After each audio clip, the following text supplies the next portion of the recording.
My name is Diane Hollis.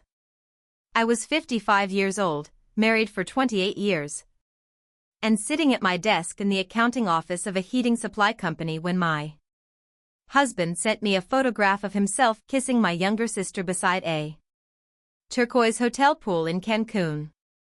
Under the photograph was one sentence in capital letters. "We're never coming back." Peter had emptied $68,400 from our joint savings before boarding the plane. Marla had left her townhouse, her unpaid business bills, and the car payment I had quietly covered for 11 months. The two people I had spent most of my adult life rescuing had decided I was the obstacle between them and happiness. Then Peter added, "Sell the house if you need money. You'll be fine. You always are." 5 weeks later, he stood in a Johnson County courtroom asking a judge to give him access to that same house, half of my mother's inheritance, and temporary support, because I had supposedly cut him off without warning. Marla sat behind him in a cream-colored suit I had paid for 2 Christmases earlier. I sat across the aisle with a navy accordion folder on my lap. Peter used to call that folder my portable anxiety. He did not know the last page inside it carried his own signature. Before I tell you what happened in that courtroom, stay with me, because the text from Cancun was not the beginning of the betrayal. It was only the first time they stopped pretending I should be grateful for it. When the message arrived, I read it 3 times. Not because I misunderstood the words, but because my mind kept trying to turn them into something less cruel. A hacked phone. A tasteless joke. An old picture taken out of context. Anything that would let the life I knew remain standing for another minute. I called Peter. It went directly to voicemail. I called Marla. Her phone rang twice, then stopped. At 11:56, my daughter Jenna called me. "Mom, are you at work?" Her voice was too controlled. Jenna was 27 and a physical therapist, the kind of person who lowered her voice when everyone else raised theirs. She had learned that from living with Peter and me. "Yes," I said. "Did your father call you?" There was a pause long enough to answer me. "He texted. He said you would probably overreact." I looked through the glass wall of my office at 12 employees moving invoices from one tray to another. A forklift beeped in the warehouse. Someone laughed near the coffee machine. Ordinary life kept going, which felt almost insulting. "What did he tell you?" "That he and Aunt Marla are together. That they left this morning." He said it had been coming for a long time. I pressed my thumb into the edge of my desk until it hurt. "Did you know?" "No." Then she corrected herself. "Not this." I knew they were talking a lot. I thought it was about Marla's business. Marla's business was always the reason. Her catering company needed a bridge loan. Her event client had delayed payment. Her landlord had raised the rent. Her credit card company had made a mistake. There was always a crisis, and Peter was always the person who told me not to be cold. I shut my office door and opened the banking app. Our savings balance was $1,904.12. The transfer had been made at 6:18 that morning to the operating account of Hollis Restoration, Peter's remodeling company. He had access to that account. So did I. What he seemed to have forgotten was that access and ownership were not the same thing. I did not understand the importance of that distinction yet. All I understood was that the money we had saved for retirement, Jenna's possible wedding, and the furnace we knew would need replacing had vanished before breakfast. "Mom," Jenna said, "I can come get you." "No. I can drive." Please don't drive until you've talked to someone. That sentence embarrassed me more than it should have. I was the person people called when they could not think clearly. I handled payroll errors, medical bills, insurance appeals, late rent, funeral forms, and family emergencies. I knew which drawer held the passports and which pharmacy stayed open after 10. Needing to be collected like a confused child felt like one more loss of authority. I'll call you when I leave, I said. Before I could hang up, another message appeared. This one came from Marla. Please don't make this ugly, D. Peter and I finally chose ourselves. You should try it sometime. A photograph followed. She was wearing my white linen cover-up, the one I had bought for a trip Peter and I never took. Her hair was pinned up, and Peter's hand rested at the small of her back. I stared at that hand. For 28 years, it had passed me grocery lists, squeezed my shoulder at funerals, signed checks, held Jenna as a newborn, and reached across restaurant tables when I was talking too much about work. I had believed familiarity was a form of safety. In that photograph, familiarity looked like access. I left work at 1:15. My supervisor, Cal, offered to drive me, but I said no. I drove the 12 miles home with both hands at 10 and 2, as if I were taking a licensing test. The garage door was open. Peter's truck was gone. So was the enclosed trailer he used for larger jobs. Inside, the house looked normal until I noticed the absences. His coffee mug was not beside the sink. The framed photograph from our anniversary trip to Santa Fe was missing from the hallway, but only because he had taken the cash box hidden behind it. Half his clothes were gone. The locked drawer in his desk hung open. On the kitchen island lay his house key. Beside it was the navy accordion folder. That folder had belonged to my mother. She had given it to me after my father died. And said, "You are the one who keeps the papers, Diane. People remember promises the way they need to remember them. Paper doesn't." I had carried it through 2 mortgages, 3 business loans, my mother's estate, Marla's divorce, and every tax season since 1998. Peter teased me about it because teasing was easier than admitting how often its contents saved him. The elastic band had been pulled loose. Someone had gone through it. I sat down without taking off my coat and opened each section. Deed. Insurance. Business. Loans. Family. The papers were out of order, but nothing obvious was missing. At the back was a sealed envelope from the lawyer who had reorganized Peter's company 8 years earlier. I had never opened it because I already had the signed copies in another section. The envelope felt thicker than I remembered. My first instinct was not to open it. My first instinct was to call Peter and ask what I had done wrong. That is difficult to admit now, but it is true. Betrayal did not make me brave. It made me search for the version of events in which I could fix everyone and keep the family intact. I had spent too many years believing that if people were unhappy around me, I had failed at loving them. I put the envelope back. Then I saw a yellow sticky note inside the business section. Peter's handwriting. Cancun closing, Friday. Need Dee's signature? The question mark was pressed so hard it had dented the page beneath it. For the first time that day, my grief made room for something else. Not anger. Not yet. Attention. The role I had always played. I became the responsible sister when I was 19 and Marla was 14. Our father died of a heart attack in the parking lot of a hardware store. He was 46. My mother, Elaine, had never written a check without asking him which account to use.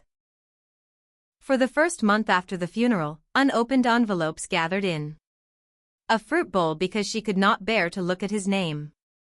I sat at the dining room table with a calculator, a stack of bills, and the Navy folder she had bought at an office supply store.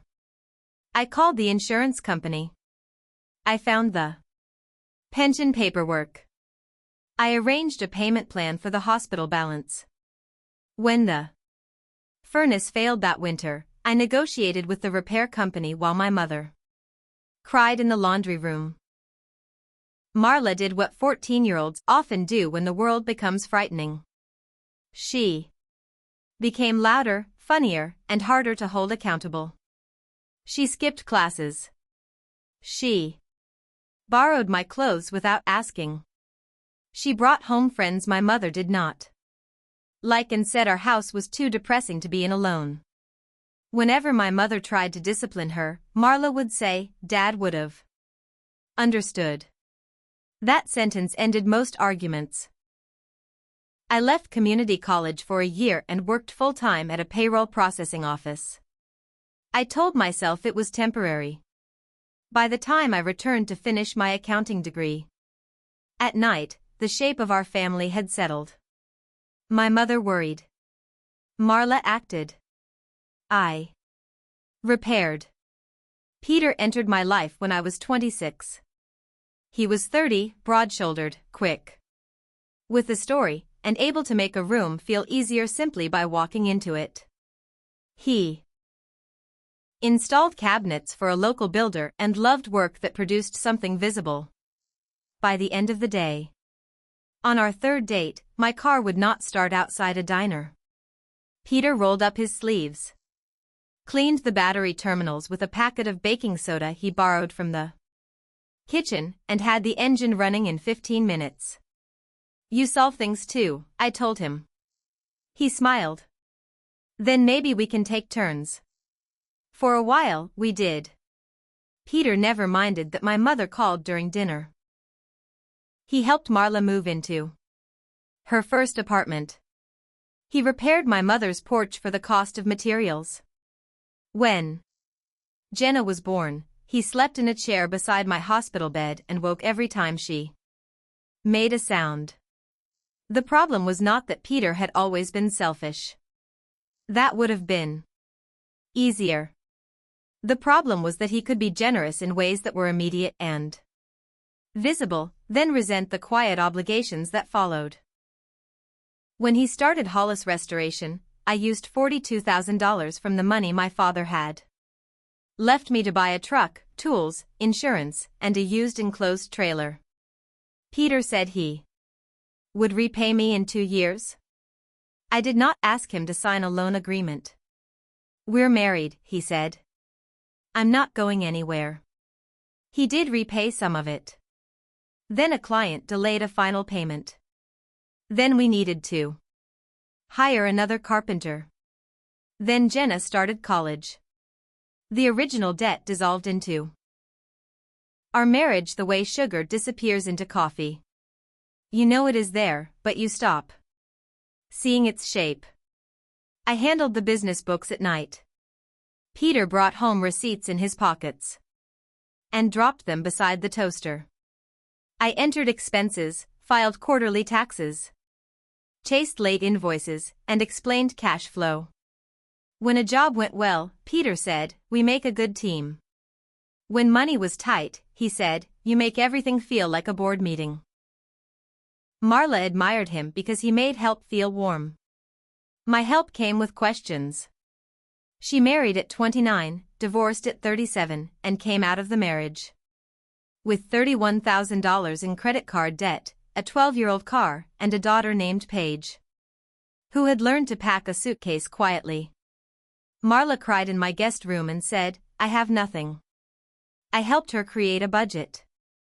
Peter took her out for margaritas. The next morning, he said I had been too clinical. "She doesn't need a spreadsheet, Dee. She needs to know somebody believes in her." Believing in Marla became expensive. I paid the deposit on her townhouse because her credit score was too low. I guaranteed the lease. I covered Paige's community college tuition one semester. When Marla's child support payment was late. When Marla started a catering and event business, I lent her $18,000 for commercial kitchen equipment. That time, I did use a promissory note. Marla signed it at my kitchen table and laughed. Only my sister would make me sign papers for believing in me. Peter kissed the top of her head and said, "Your sister makes me sign for a pack of gum." I smiled because everyone else did. The Navy folder acquired a section labeled Marla. It held the note, copies of checks, lease guarantees, car insurance statements, and a list I updated every few months. I never showed Marla the total. I told myself that would be humiliating. By the time she left for Cancun, I had given or lent her $86,400 over 12 years. Not including holidays, groceries, and the small emergencies that never made it into the folder. Peter knew the amount. He had complained about it more than once. "Your sister is an adult," he would say after we paid one of her bills. Then, when I tried to say no to the next request, he would soften. "Come on, Dee. Paige is involved. We can't let the kid suffer." Peter understood exactly which door to use. If concern for Marla did not move me, concern for Paige would. Paige was 23 when the betrayal happened. She had her mother's dark hair and none of her appetite for chaos. She worked at a legal aid office during the day and took paralegal classes at night. She spoke carefully, often beginning sentences with, "I may be wrong, but..." Jenna and Paige grew up more like sisters than cousins. Our house was where homework got done, permission slips got signed, and school uniforms got washed. When Marla's utilities were threatened, I loved Paige. I still do. That love made it easy to ignore how often Marla used her as the final reason I could not step back. Jenna noticed before I did. One Thanksgiving, when she was 22, she found me in the pantry checking my banking app after Marla announced she could not pay her rent. "Mom, you know Aunt Marla has a new purse that costs more than her rent, right? She may have bought it used." She told me Peter helped her pick it out. I looked toward the dining room. Peter was carving turkey while Marla stood beside him, holding the platter. They were laughing about something. "Your father is kind," I said. Jenna leaned against the pantry shelf. "He's kind when somebody can see him being kind." I told her that was unfair. She did not argue. Jenna rarely argued once she realized I had decided not to hear her. The closeness between Peter and Marla grew gradually enough that each individual moment had an explanation. He repaired the shelving in her catering storage unit. She started referring clients to his remodeling business. He attended tastings when I had payroll deadlines. She called him when her car made a noise because, as she said, "Diane will just tell me to take it to a mechanic." They shared a language of spontaneity. I shared a language of consequences. At my 54th birthday dinner, Marla gave me a novelty mug that said, "Ask me about my spreadsheet." Peter laughed harder than anyone. "She does have a spreadsheet for everything," he said. I raised the mug. "Including all of you." Everyone laughed again, but Peter's expression changed. Only for a second. Later that night, he said, "You enjoy reminding people what they owe you." I was washing wine glasses. It was a joke. Was it? That question stayed with me because it contained a truth I did not want to examine. I did remember. I remembered every due date, every promise, every check. Not because I wanted power, but because forgetting was dangerous. When I forgot, bills went unpaid and people blamed circumstances. When I remembered, they blamed me. My mother died 2 years before the Cancun message. During her final week, she held my hand and asked me to look after Marla. "She isn't strong the way you are," she whispered. I wanted to say that strength was not something I had been given. It was work I had been assigned. Instead, I said, "I will." After the funeral, Marla found me in the kitchen with the navy folder open. "Mom always trusted you with everything," she said. There was no gratitude in her voice. There was a bruise. The house my mother had lived in was sold. Her will divided the cash equally between us, but she left me a smaller rental property in Overland Park because I had managed it for 15 years. Marla received her jewelry and an investment account of comparable value. "Even so," Marla said, "you got the real asset." Peter agreed that the will felt uneven. "The property will appreciate," he said. "Jewelry won't." I offered to have the estate lawyer review the values with both of us. Marla refused. "I don't want another meeting where you explain why you're right." So I kept managing the property. I used part of the rental income to help Marla when her business struggled. That seemed like a compromise. In reality, it taught her that she could resent what I owned and still benefit from it. Peter watched all of this. He knew which assets were mine. He knew which bills I paid. He knew how afraid I was of becoming the person my family called selfish. Years later, in the courtroom, his lawyer would describe me as financially controlling. The phrase hurt because it used my competence as evidence of cruelty. But long before the judge heard it, Peter and Marla had been building that story. Between them, Diane keeps the keys. Diane counts everything. Diane makes us ask. They never included the reason. I kept the keys because they kept handing me the locks. The betrayal they thought I would accept. The night before Peter and Marla left, the 5 of us had dinner at Bellini's, an Italian restaurant near the plaza, for my 55th birthday. I almost cancelled because quarter-end reporting had run late, but Peter insisted. "You only turn 55 once," he said. "Try not to schedule it." Marla arrived 20 minutes late in a green wrap dress, carrying a small gift bag. Paige came separately from class. Jenna met us at the restaurant in navy scrubs and apologized for being tired. Peter had reserved a round table near the bar. He ordered Prosecco before I sat down. To Diane, he said when the glasses came, "The reason none of us has ever missed a tax deadline." Marla lifted her glass. "Or enjoyed one." It was familiar teasing, the kind I had accepted for years because objecting made me seem humorless. I smiled. The gift in Marla's bag was a pocket calculator with Fun Police printed across the back in red vinyl. She slid it toward me. "For emergencies." Paige looked down at her menu. Jenna said, "Can we not do this tonight?" Peter waved a hand. "Your mother knows we love her." That was his usual defense. Love converted every insult into harmless family language. I put the calculator in my purse and thanked Marla.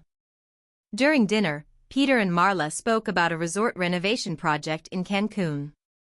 One of Marla's former clients, a man named Luis Ortega, had apparently bought a small beach bar and needed someone to manage events and someone to oversee construction. "They're looking for partners," Marla said. "Not employees. Partners." I asked how much the investment was. Peter groaned softly. "There she is.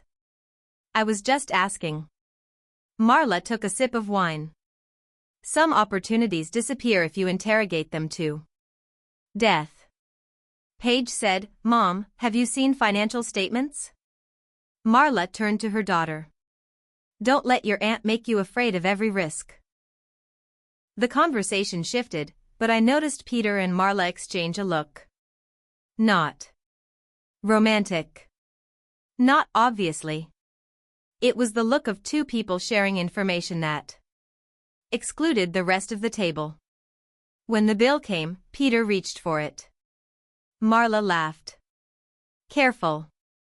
Diane will need a receipt." Again, everyone was expected to smile.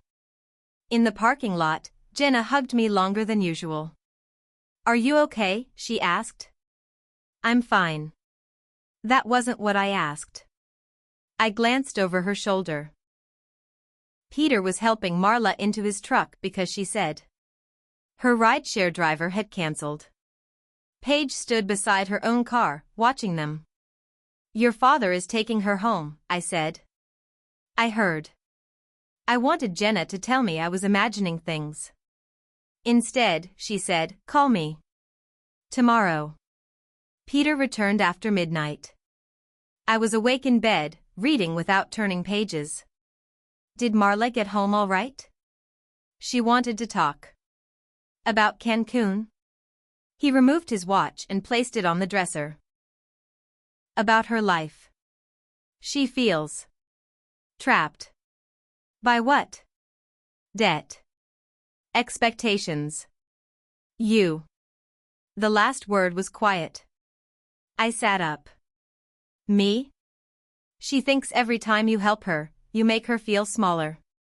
I have never said a word about what she owes. You don't have to. It's in the folder. I stared at him. Did she ask you to look through my papers? Peter's shoulders tightened. Our papers. The section about Marla is mine. There. That's exactly it. Mine. Yours. Her debt. My business. You divide everything. Until nobody can breathe. I could have asked him then whether he was in love with her. I did not. The question felt too dramatic for our bedroom, too large for the man folding his trousers over a chair. Instead, I said, "Are you going to Cancun?" He looked at me for a long moment. I need sleep. At 5:30 the next morning, I heard the garage door. Peter often left early for job sites. I did not get up. At 7, I texted him, "Happy birthday to me. Thanks for dinner." He did not answer. By the time I reached work, he and Marla were at the airport. After I found the note about the Cancun closing in my folder, I called our bank's fraud department. The representative explained that because Peter was a joint owner of the savings account, the bank could not reverse the transfer simply because I had not approved it. She advised me to speak with an attorney and to protect any accounts held solely in my name. I heard myself say, "My husband took our savings and left the country with my sister." The sentence sounded like something printed on the cover of a supermarket magazine. The representative became gentler. "I'm sorry, ma'am." I thanked her. I thanked people automatically when they confirmed my life was collapsing. Jenna arrived at the house at 3. She walked through the rooms, checking closets and drawers.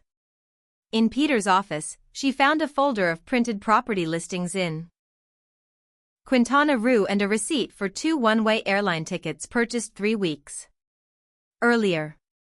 3 weeks. The birthday dinner had not been a final impulsive mistake. It had been a performance. Jenna held the receipt by one corner. He bought both tickets. From the business card? Yes. I sat in Peter's desk chair. He knows I reconcile that card. Maybe he thought you'd find out after they were gone. Or he wanted me to. That possibility frightened me more. Peter had not covered his tracks because he believed I would respond predictably. I would cry, call, negotiate, and eventually absorb the financial damage to protect the family. At 4:15, the family group chat began. My cousin Laura wrote, Diane, Marla says she and Peter are safe. Please don't involve police. They're adults. I had not mentioned police. An uncle wrote, these situations are painful, but marriages end. Then Marla sent a voice message to the entire group. Diane has controlled everything for years. Peter couldn't buy a tool without getting approval. I couldn't accept help without being reminded. We didn't plan to hurt anybody, but we had to get away before she talked us out of living our own lives. Her voice was breathless and calm, rehearsed to sound unrehearsed. Peter added, I will communicate through email when we're settled. Please respect our decision. Jenna took my phone. Don't answer. I need to correct it. No, you need to stop explaining yourself to people who received one message and decided it was evidence. I looked at my daughter. She was angry in a way I had never allowed myself to be. Your father is still your father. Yes, she said. And you're still my mother. That doesn't require me to pretend both of you did the same thing. That evening, Marla posted a photograph from the hotel. She and Peter sat beneath a striped umbrella, holding drinks. The caption read, some people build cages and call them homes. We chose the door. A former neighbor commented, about time. One of Peter's subcontractors wrote, live your truth, brother. By morning, 3 clients had emailed Hollis Restoration asking whether Peter had abandoned their projects. The betrayal had become public, but the bills remained private. There was a kitchen remodel in Leawood with cabinets delivered and no installer. A bathroom project with exposed plumbing. 2 subcontractors were owed $9,600. The company had $14,220 in its operating account after the transfer from our savings. Peter had moved $54,000 out again to an international escrow service, leaving the business short of payroll.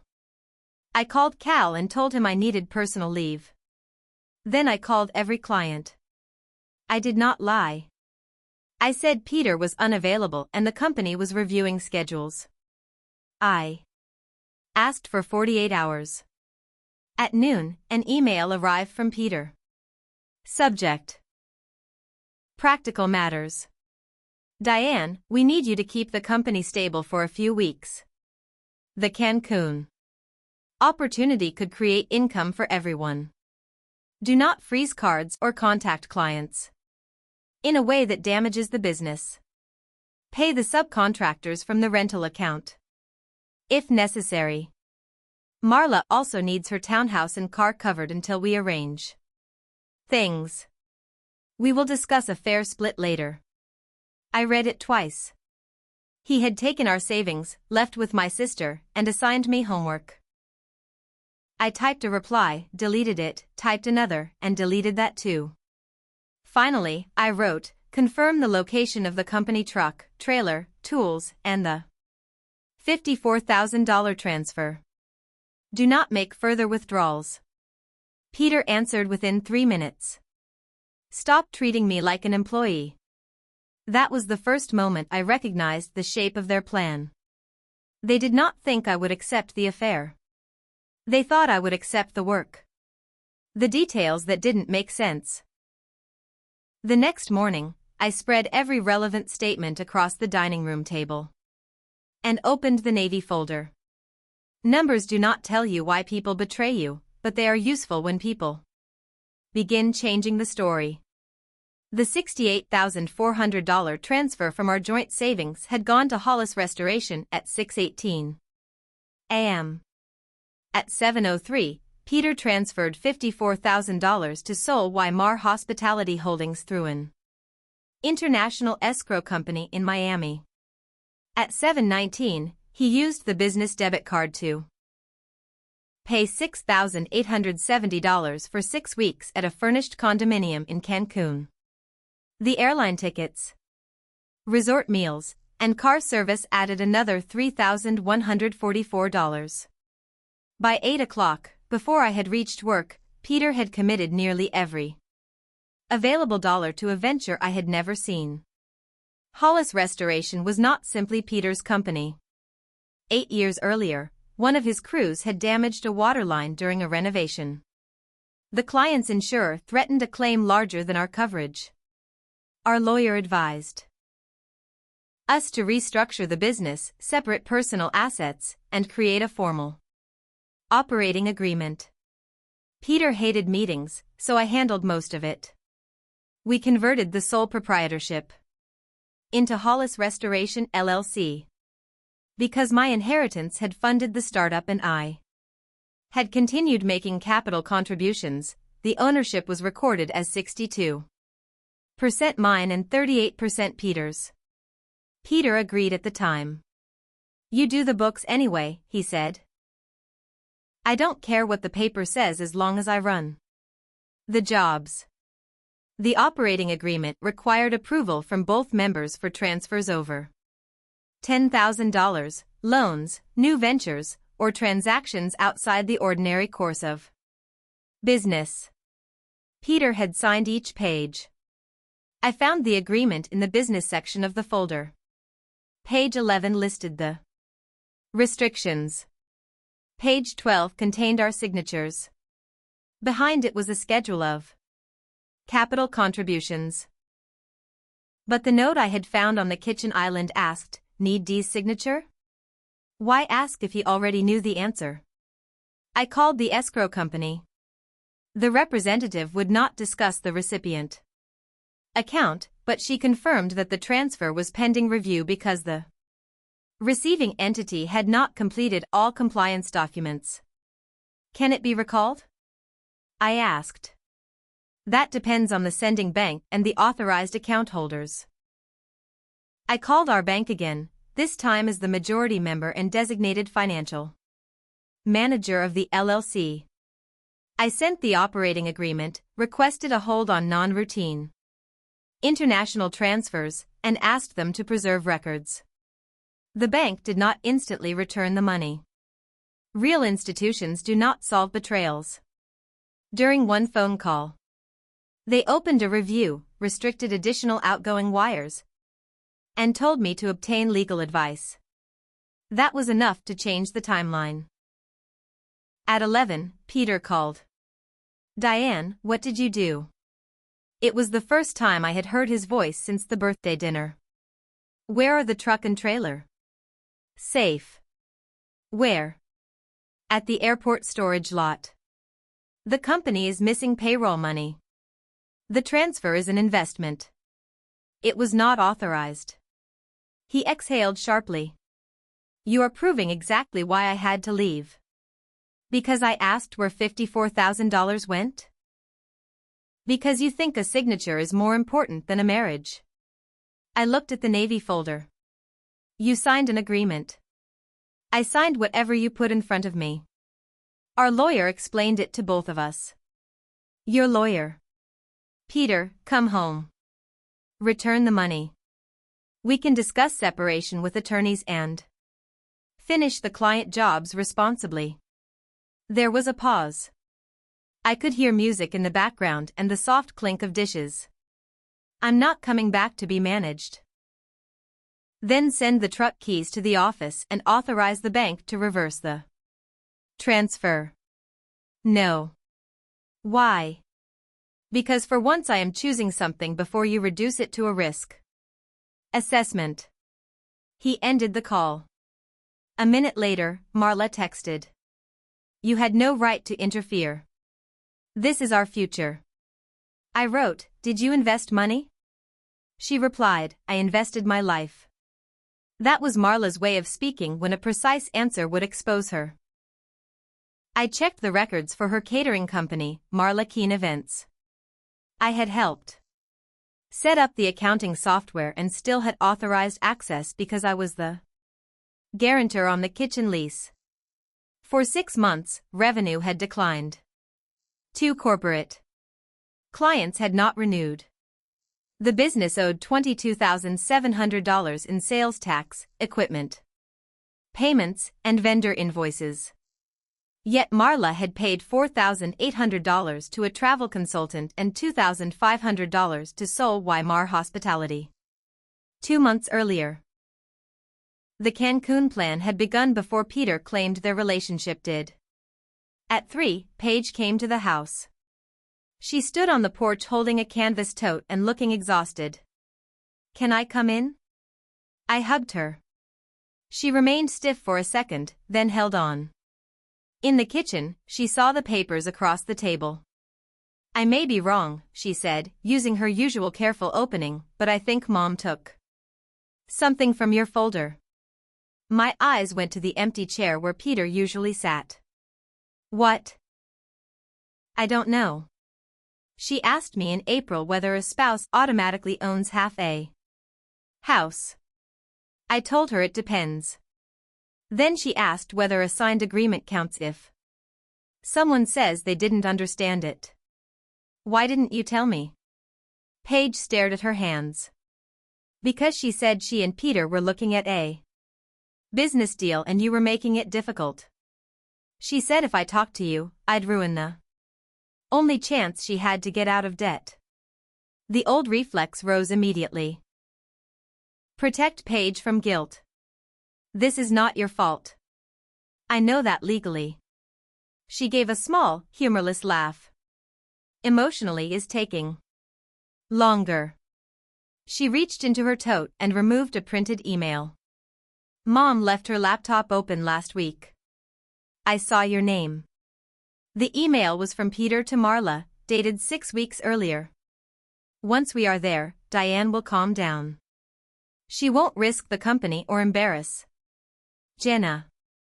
If she threatens divorce, I can claim half the house and rental property. The business value should cover the rest. Worst case, we come back after the closing and negotiate from strength." Marla had replied, "She always gives in once people are upset enough." I read that sentence several times. It was not the affair that cut deepest. Affairs can grow out of weakness, loneliness, vanity, or opportunity. This was an analysis of my character.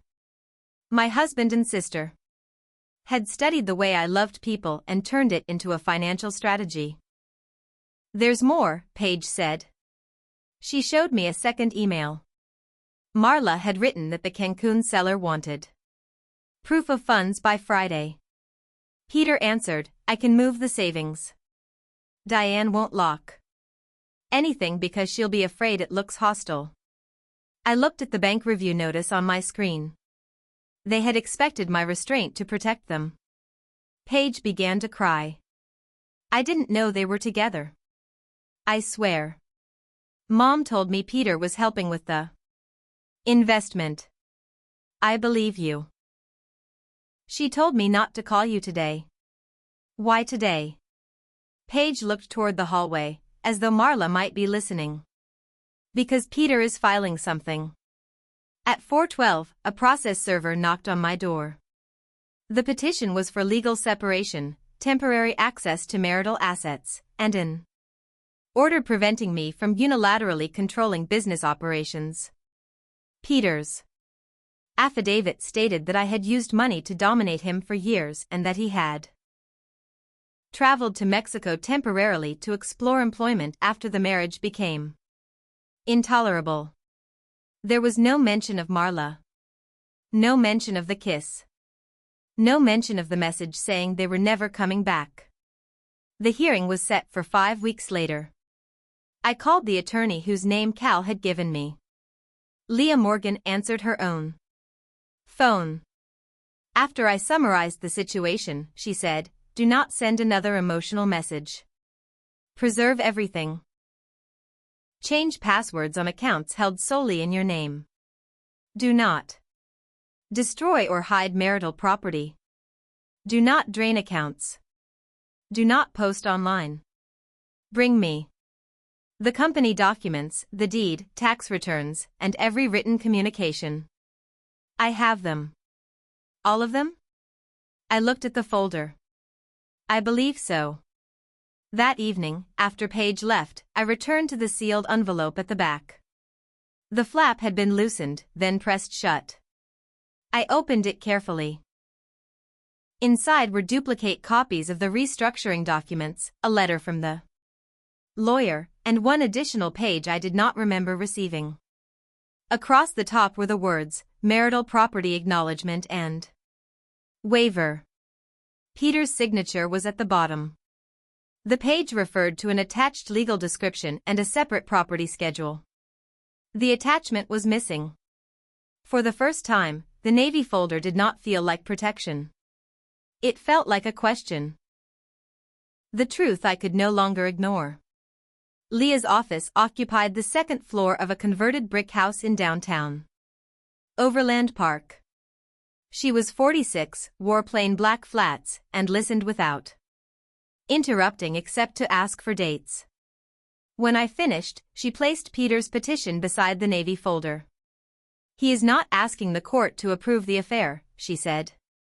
He is asking the court to preserve what he claims is marital property and restore access he says you removed. We answer facts, not insults. I showed her the waiver page.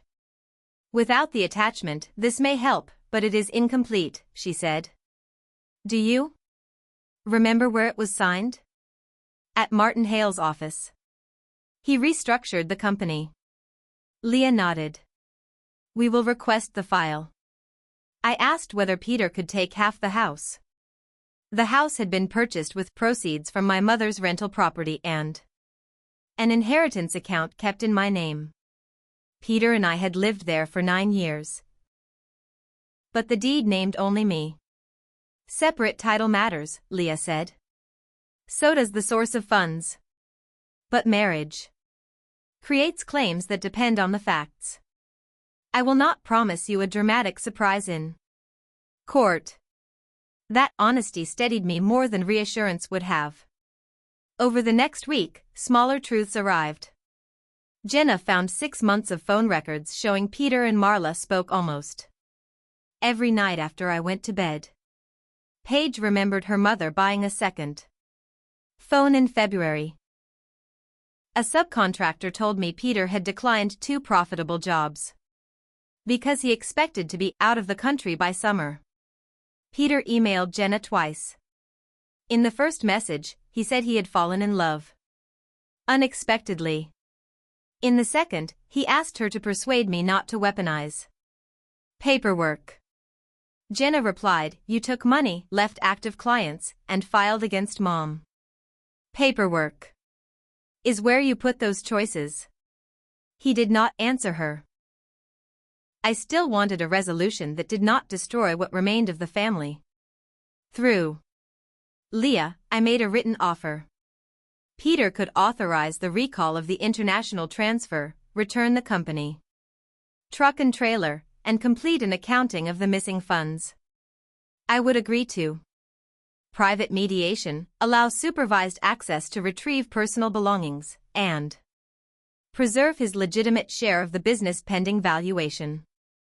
I would not pursue public accusations or interfere with his relationship with Jenna.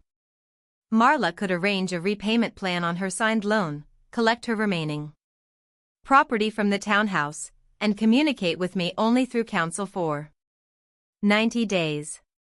I would not demand immediate payment if she cooperated. The offer gave them 10 days. Peter's response arrived on day 3. Diane's proposal is punitive and assumes sole authority she does not possess. Peter will return when Diane restores full account access and agrees in principle to divide the residence and rental property equally. Marla sent her own text. You don't get to put me on a payment plan like I'm a delinquent client. Mom would be ashamed. That sentence made something inside me settle. For years, I had treated recognition as cruelty. If I recognized the pattern, I would have to admit that helping had not kept us close. It had simply made distance too expensive for them. I called Paige and told her I would no longer pay the townhouse rent or catering equipment loan. She was quiet.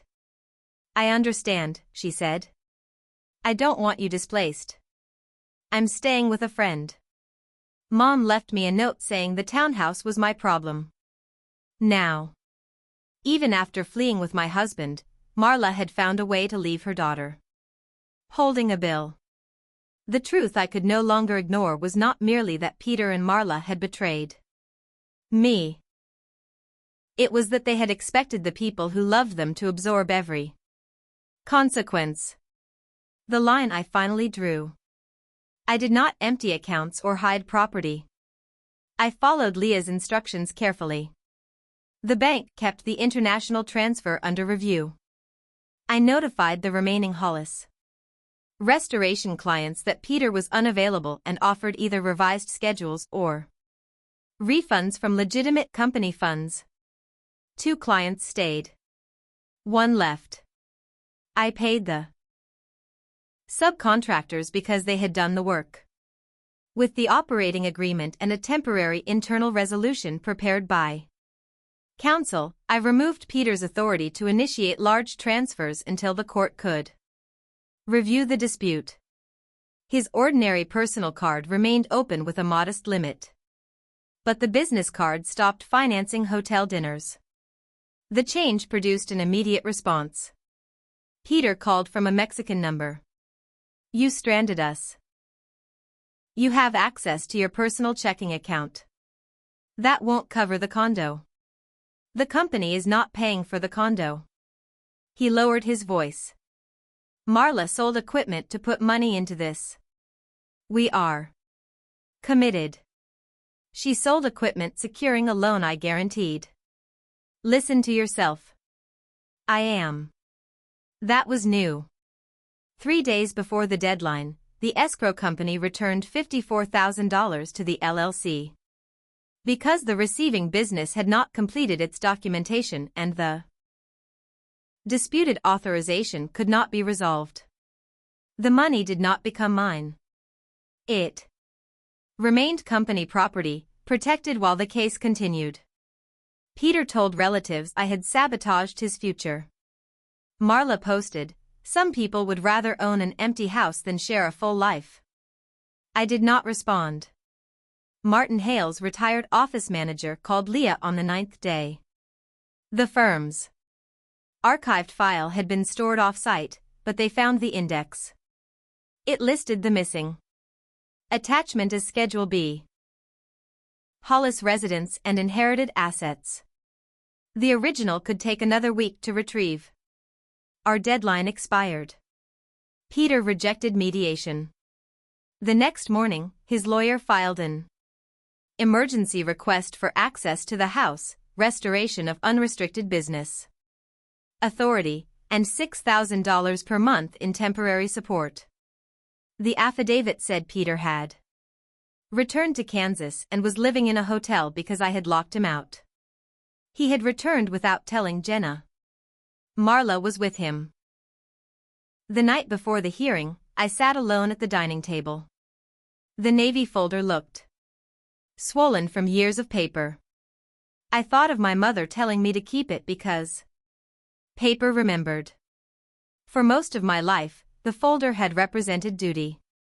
Every tab was another person I had promised not to let fall. I removed the novelty calculator from my purse and set it beside the folder. Fun. Police stared up at me. Then an email arrived from Leah with a scanned attachment. Martin Hale's archive had produced the complete document. 8 years earlier, while protecting our home from Peter's business liability, Peter had signed a notarized acknowledgement stating that the residence, the inherited rental proceeds used to purchase it, and specified investment accounts were my separate property. He also waived any claim based solely on occupancy or business contributions unless we later amended the agreement in writing. We never amended it. A second clause stated that unauthorized company distributions would be charged against the withdrawing member's ownership interest. Peter had not merely signed the last page. He had initialed Schedule B beside the address of our house. I did not feel triumphant. I felt tired enough to finally understand that a boundary is not a weapon. It is the place where another person's choice stops becoming your assignment. I put the complete agreement in the back of the folder. Then I went to court. The day everything changed. Peter stood outside the courtroom in a gray suit I had bought for Jenna's college graduation. Marla sat on a wooden bench wearing the cream suit from Christmas, her sunglasses resting on top of her head. They looked older than they had in the Cancun photographs. Peter stepped toward me. "Can we talk without lawyers for 5 minutes?" Leah answered before I could. "Not today." Marla gave a short laugh. Of course Diane brought a handler. I kept walking. The hearing was not theatrical. There was no jury, no sudden confession, and no judge eager to punish adultery. Fluorescent lights hummed above rows of plain benches. The judge reviewed affidavits, asked questions, and reminded both sides that temporary orders were not a final division of property. Peter's lawyer argued that I had controlled all finances, excluded Peter from the business he built, and deprived him of housing and income. He left because the marital environment became intolerable, the lawyer said. He returned to address matters responsibly. Leah handed the court the text message. "We're never coming back." She presented the transfer records, the Cancun lease, the one-way tickets, and the email in which Peter wrote that he expected me to give in. She did not call him cruel. She asked him precise questions. "Did you transfer $68,400 from joint savings on the morning you left?" "Yes, but it was for a joint opportunity." "Did Diane approve the opportunity?" "She would never approve anything risky." "Did you tell her about it?" Peter glanced at his lawyer. "Not formally." "Did you transfer $54,000 from Hollis Restoration?" "I run Hollis Restoration." Leah opened the Navy folder. "Your Honor, the operating agreement identifies Mrs. Hollis as a 62% member and requires dual approval for extraordinary transfers." Peter's lawyer objected that the business agreement did not decide the marital estate. The judge agreed, but said it was relevant to temporary authority and asset preservation. Then Leah introduced the complete marital property acknowledgement. Peter leaned toward his lawyer. Marla stopped moving behind him. The judge read the signature page, then Schedule B. "Mr. Hollis, is this your signature and are these your initials?" Peter looked at the paper for several seconds. "Yes, but Diane handled those documents. I didn't understand she was taking the house." The judge's voice remained even. "The document states in bold type that you were advised to obtain independent counsel. Did you decline?" "I trusted my wife," Leah said, and the document was requested as part of protecting the residents from liabilities arising from his company. The judge did not declare the entire divorce finished. She did something more realistic and, for Peter, more damaging to his plan. She denied his request for immediate access to the house and $6,000 monthly support. She continued my temporary management of the LLC, ordered both of us not to dispose of property, required Peter to return the company truck, trailer, tools, and records within 72 hours, and ordered a formal accounting of the withdrawn funds. Personal belongings would be collected by appointment. The final ownership and offsets would be decided later through settlement or trial. Peter had come expecting the court to force me back into my old role. Instead, the court preserved the consequences long enough for facts to matter. In the hallway, Marla caught up with me. You planned this years ago. I turned. The agreement was signed because Peter's business put the house at risk. He asked for it. You always win because you keep everything. No, I said. I kept everything because you both expected me to clean up after you. Her eyes filled, but her voice stayed hard. Mom was right. You don't know how to love without conditions. For once, I did not defend myself. Peter approached more slowly. The Cancun deal is gone, he said. I nodded. Marla and I made mistakes. Yes. 28 years should mean I get to explain. 28 years meant you should have explained before you took the money. He looked past me toward Jenna, who had just entered the hallway.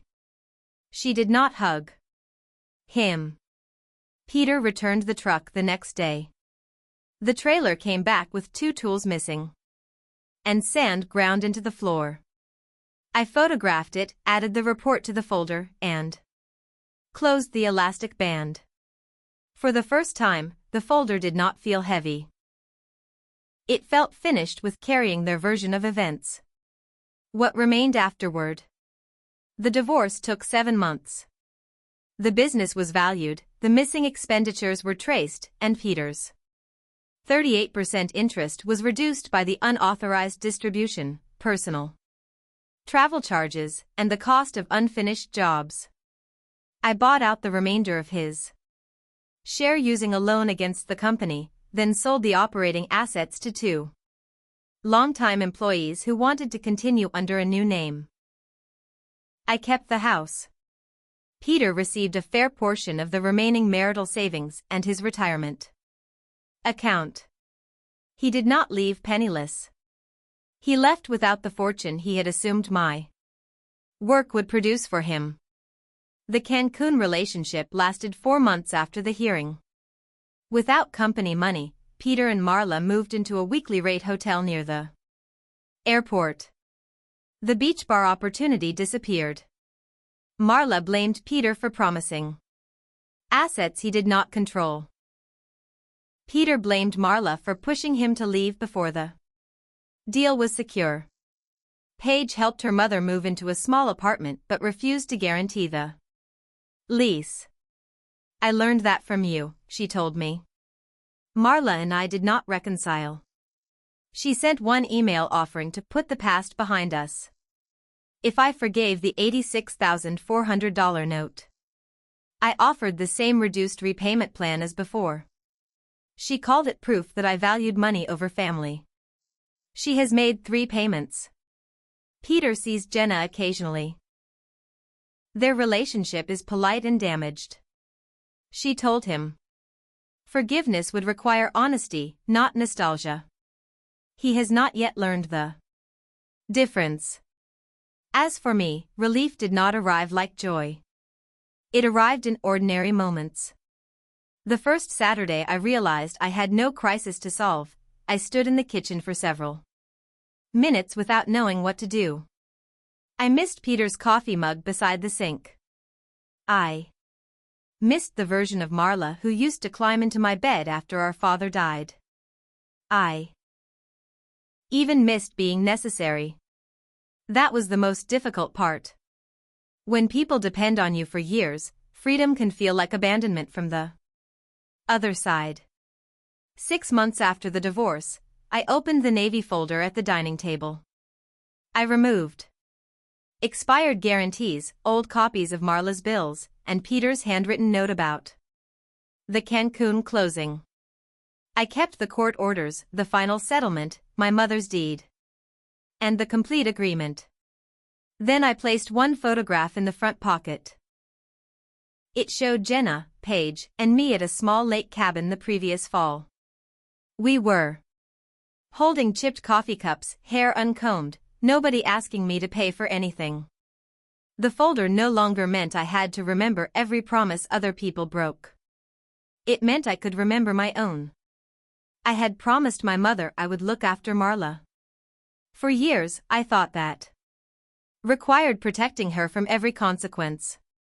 Now I understand that love without limits can become permission, and permission can injure everyone involved. Peter and Marla chose each other in Cancun. I chose myself in a courtroom, but not because a judge handed me a victory. I chose myself when I stopped confusing endurance with loyalty. Some families call the person who sets the boundary cruel because the old arrangement was comfortable for everyone else. The mature truth is quieter. You can grieve people, love them, and still refuse to finance the version of you they find easiest to use. Would you have offered Peter and Marla one more chance, or drawn the same line I did?